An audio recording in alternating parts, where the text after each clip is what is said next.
नेपाली दिदीबहिनी तथा दाजुभाइहरू, जनता र राजाको संयुक्त प्रयत्नबाट 75 वर्ष अघि नेपालमा प्रजातन्त्रको मिरमिरे घाम उदाएको सुखद दिवसको सम्झना गर्दै हामी सबै नेपालीलाई हार्दिक शुभकामना व्यक्त गर्दछौँ। प्रजातन्त्र स्थापनाको निम्ति उदारता दर्शाइ बक्सिने हाम्रो जिजुबुवाजू राष्ट्रपिता श्री 5 त्रिभुवनको सम्झना गर्दै मौसुफ प्रति हामी श्रद्धा सुमन अर्पण गर्दछौँ। प्रजातन्त्रका निम्ति जीवन दान दिने ज्ञात अज्ञात शहीदहरू र प्रजातन्त्रका लागि क्रियाशील रहने सबै पात्रहरूप्रति पनि हामी श्रद्धा भाव व्यक्त गर्दछौँ। केही महिनाको झापा बसाई पश्चात राजधानी फर्किने क्रममा हाम्रो स्वागतमा सामेल हुनुहुने उपत्यकाका आदिवासी नागरिक एवं आम जनसमुदायमा हार्दिक आभार सहित धन्यवाद अर्पण गर्दछौँ।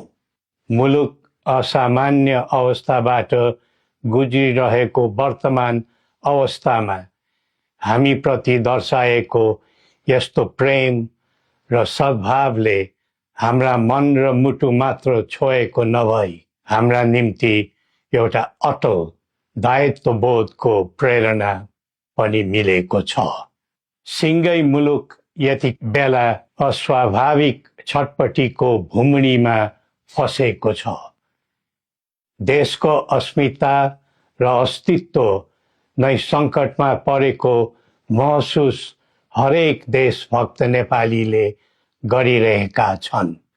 विगतमा अनेकौं नाममा आन्दोलन र सङ्घर्ष भए।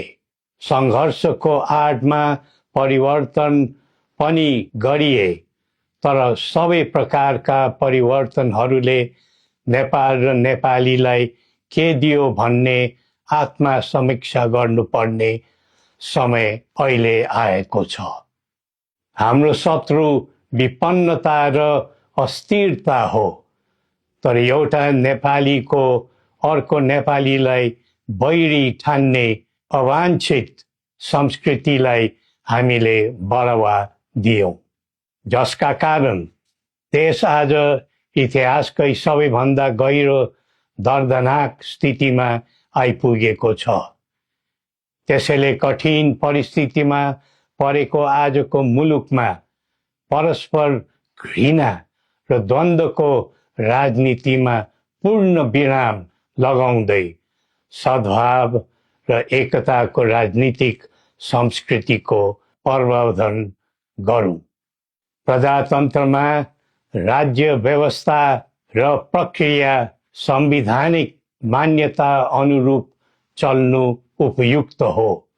प्रजातान्त्रिक प्रणालीमा प्रतिनिधि छनौटको आवाधिक निर्वाचन एक स्वाभाविक प्रक्रिया भए तापनि यतिखेरको आम जनभावना यो छ कि मुलुकमा पहिले राष्ट्रिय समस्याको समाधान गरेर मात्र आसन्न निर्वाचन प्रक्रियातर्फ जानु उचित हुने र निर्वाचन पछि कुनै द्वन्द्व, अशान्ति र खिचातानी नहोस् भन्ने विषयलाई ध्यानमा राखेर राष्ट्रिय सहमति र सबैलाई समेटेर जाने समझदारी बनाएर मात्र निर्वाचनमा जाँदा नै त्यसले सही बाटो समात्ने थियो।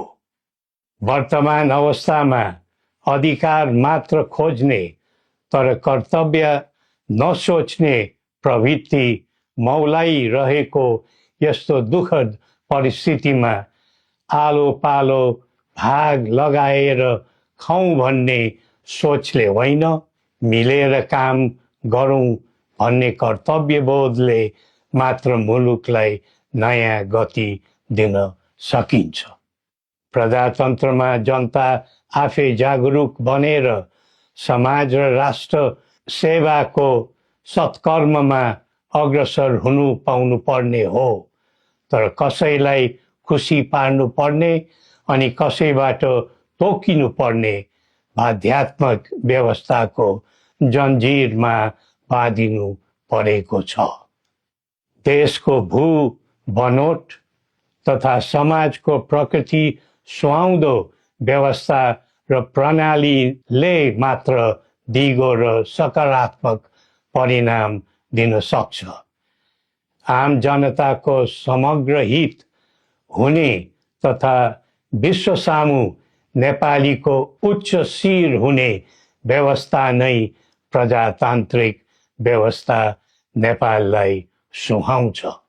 कुनै व्यवस्थाको राम्रा र असल पक्षहरू टिप्नु र राख्नुपर्छ। जुनै व्यवस्थाको नराम्रो र खराब पक्षहरू हुन्छन् त्यस्तालाई फाल्नु र फ्याँक्नु पर्छ।